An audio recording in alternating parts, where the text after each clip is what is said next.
चमोली में एक गर्भवती महिला ने सही इलाज न मिलने के चलते एम्बुलेंस में ही तड़प तड़प कर दम तोड़ दिया। चमोली के थराली से आई ये खबर पहाड़ की लचर स्वास्थ्य व्यवस्था का वो आईना है जिसमें सरकार के खोखले दावे और पहाड़ के लोगों का दर्द झलक रहा है। नमस्कार, मैं हूँ रक्षिता बोरा और आप देख रहे हैं खबर उत्तराखंड।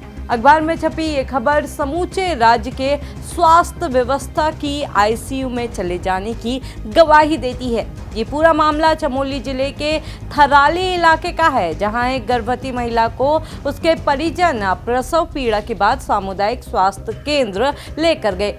अब इस खबर के मुताबिक परिजनों का आरोप है कि उस सीएचसी सेंटर में डॉक्टर उन लोगों को ये भरोसा दिलाते रहे कि महिला की नॉर्मल डिलीवरी हो जाएगी। महिला दर्द से तड़पती रही, चीखती रही, चिल्लाती रही। इसके बाद भी किसी ने उसकी हालत को सीरियसली नहीं लिया।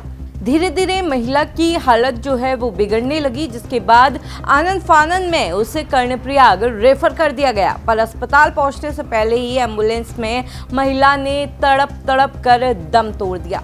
अब इस खबर के सामने आते ही राज्य में एक बार फिर से हमारी लचर स्वास्थ्य व्यवस्था पर सवाल उठने लगे। सवाल ये कि आखिर अस्पताल इतनी बड़ी लापरवाही कैसे कर सकता है?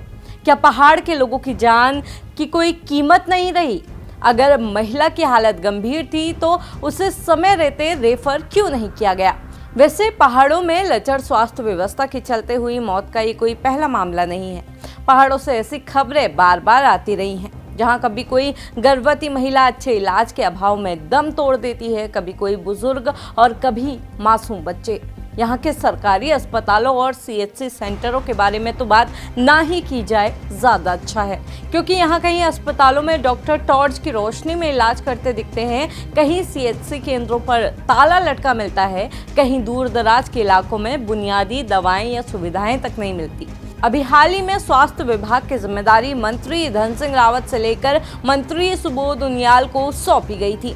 तब थोड़ा उम्मीद जगी थी कि शायद अब पहाड़ों में स्वास्थ्य व्यवस्था की स्थिति थोड़ी तो ठीक होगी, पर इसके बाद भी हमारे पहाड़ों के हालात जस के तस ही हैं। शुरुआत में नए स्वास्थ्य मंत्री सुबोध उनियाल शहरों के कुछ अस्पतालों का दौरा करने जरूर गए, वहां फोटो खिंचवाई, बयान भी दिए, यहाँ तक कि स्टाफ को भी कई बार लाइन हाजिर किया। लेकिन शायद पहाड़ों के हालात जानने के लिए पहाड़ों पर चढ़ने में मंत्री जी की सांसें फूलने लगती हैं, इसलिए तो वो पहाड़ों के किसी अस्पताल में दिखाई नहीं देते।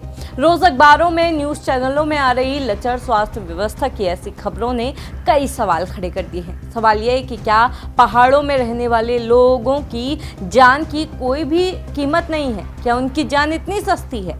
आखिर लचर स्वास्थ्य व्यवस्था के चलते आए दिन हो रही इन मौतों का जिम्मेदार कौन होगा? और आखिर कब पहाड़ों के मजबूर लाचार लोगों की चीखें सत्ता में बैठे लोगों के कानों में पड़ेंगी? अब आप हमारे पहाड़ों में स्वास्थ्य व्यवस्था के ऐसे हालातों के बारे में क्या सोचते हैं? कमेंट करके जरूर बताइएगा।